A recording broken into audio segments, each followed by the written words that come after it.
Bienvenidos. Hoy vamos a explorar un periodo fascinante y a menudo malentendido. La ciencia en la Alta Edad Media, más o menos entre el 500 y el 1000 después de Cristo. Siempre se habla de época oscura, ¿verdad? Pero ¿fue realmente así para el conocimiento científico en Europa occidental? ¿Desapareció sin más? Tenemos aquí un texto que analiza precisamente eso, las causas de un posible declive y, sobre todo, cómo y qué tipo de saber logró sobrevivir. Vamos a intentar desentrañar un poco este misterio. Hola. Sí, es un tema complejo porque, es innegable que hubo un declive importante en la ciencia, tal como la entendían los griegos, después de la caída de Roma y con el auge del cristianismo. Pero la pregunta clave es, ¿cómo ocurrió exactamente? ¿Y qué quedó realmente de ese legado clásico? No fue una desaparición total, desde luego. Vale, pues vamos a empezar por las causas de ese declive. El análisis que manejamos apunta a dos factores principales. El primero, quizá el más obvio, la desintegración del Imperio Romano de Occidente. Pensemos en el caos, inestabilidad política, las invasiones germánicas, el colapso del gobierno central, de las ciudades. Es difícil que florezca la ciencia en ese ambiente, ¿no? Exacto. Sin estabilidad, sin instituciones que apoyen la investigación, sin paz y recursos, la actividad intelectual de alto nivel se resiente muchísimo. La infraestructura básica para la ciencia desapareció en gran medida. Entiendo. Y el segundo gran factor que se menciona es el triunfo del cristianismo. ¿Cómo influyó? Pues, de varias maneras. Por un lado, cambió el foco vital. La prioridad pasó a ser la salvación espiritual, la vida eterna. El mundo terrenal y su estudio perdieron interés, digamos, y además surgió cierta desconfianza, a veces incluso hostilidad, hacia el saber pagano griego.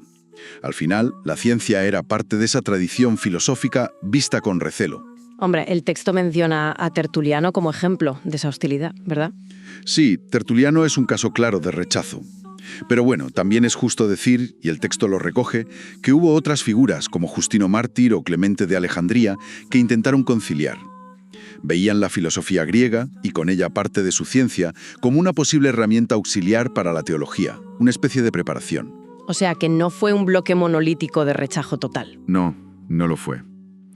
Pero la tendencia general sí fue de poner la ciencia en un segundo plano, o incluso de mirarla con sospecha. Y a esto hay que sumar otro elemento. ¿Cuál?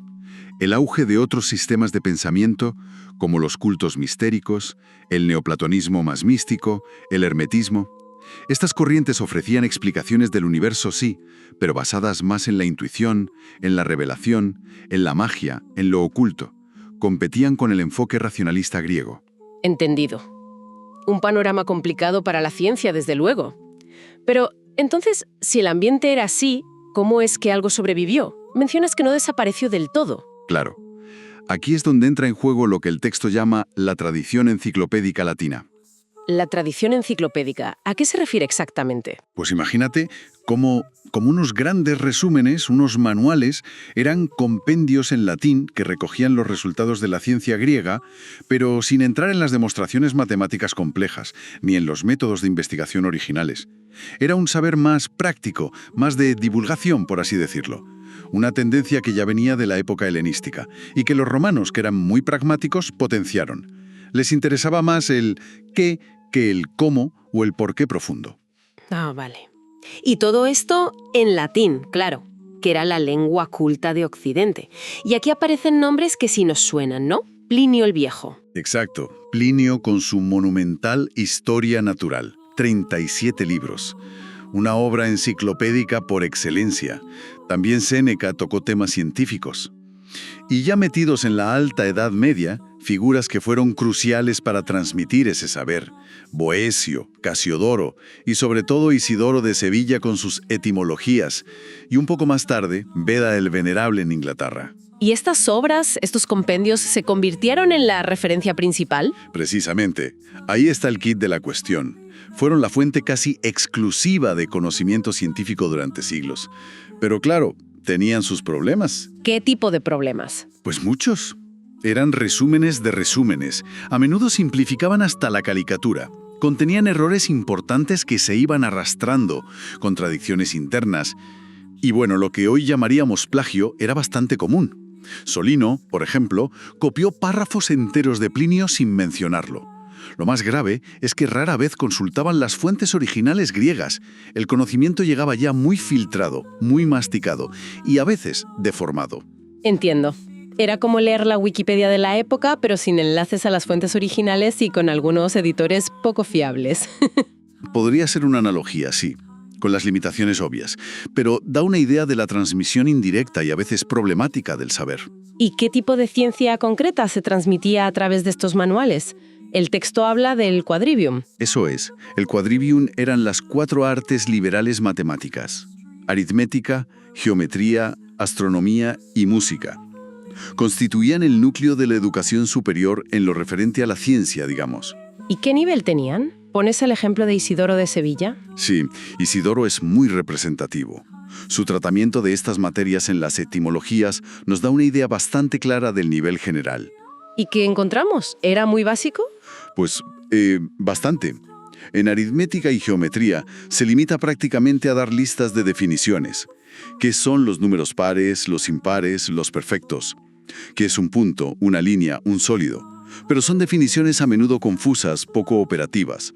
No hay demostraciones, no hay la profundidad lógica de Euclides, ni mucho menos. Pones un ejemplo bastante llamativo en el texto sobre la geometría de Isidoro. Ah, sí, es que llega a definir cuadrilátero diciendo que es una figura plana cuadrada, como si todos los cuadriláteros fueran cuadrados. Demuestra una comprensión, digamos, superficial de los conceptos geométricos básicos. Vaya, ¿y la astronomía era igual de básica? El texto decía que era la parte más desarrollada. Relativamente más desarrollada, sí, pero seguía siendo muy descriptiva y elemental. Se sabía que el Sol era más grande que la Tierra y la Luna, que la Luna recibía la luz del Sol, se daban explicaciones muy generales sobre los eclipses, se describía el movimiento aparente de los planetas, se hablaba de las estrellas fijas en una esfera. Era el conocimiento astronómico griego básico, heredado y simplificado. Aunque, ojo, hubo excepciones. Beda el Venerable, por ejemplo. ¿Qué hizo Beda? Beda realizó observaciones bastante precisas sobre las mareas. Calculó lo que se llama el establecimiento del puerto, que es el retraso constante con que se produce la marea alta en un lugar respecto al paso de la Luna por el meridiano. Eso sí requiere observación sistemática y cálculos. No todo era copiar sin más. O sea que incluso dentro de esa tónica general de simplificación había destellos de trabajo más riguroso. Sí, pero eran más bien excepciones. La norma era la recopilación y a menudo la confusión. Hay un ejemplo muy bueno de esto que también se comenta. ¿Cuál? El modelo planetario de Heráclides de Ponto.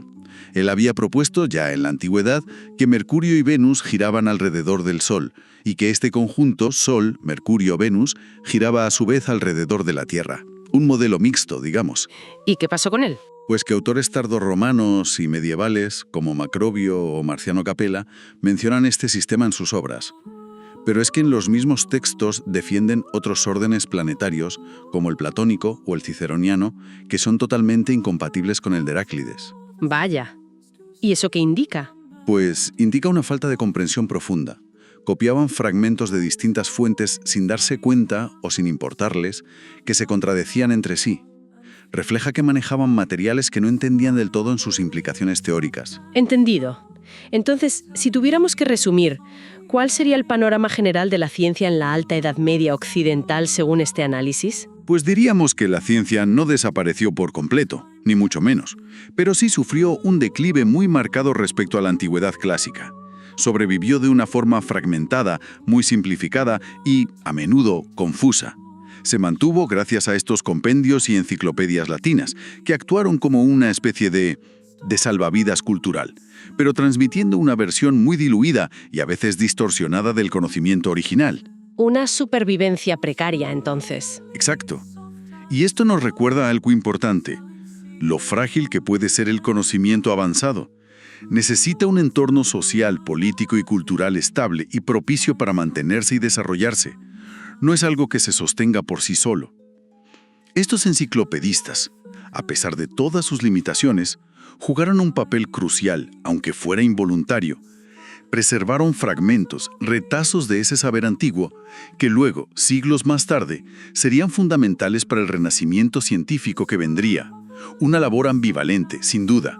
Y como reflexión final, el texto apunta a que esta situación de dependencia de los resúmenes latinos cambió drásticamente a partir de los siglos XII y XIII. ¿Por qué? Pues porque empezaron a llegar traducciones. Traducciones directas del griego, que se había conservado mucho mejor en Bizancio, y sobre todo traducciones del árabe. El mundo islámico había recogido el testigo de la ciencia griega y la había desarrollado enormemente. Y esa conexión reavivó la llama en Occidente. Exacta. Fue una inyección de conocimiento mucho más profundo y riguroso. Pues ahí queda una idea interesante para pensar. Cómo el conocimiento viaja, se transforma, a veces casi se pierde, y cómo el contacto entre culturas diferentes puede ser vital para su recuperación y avance. Una lección sobre los ciclos de la historia del saber.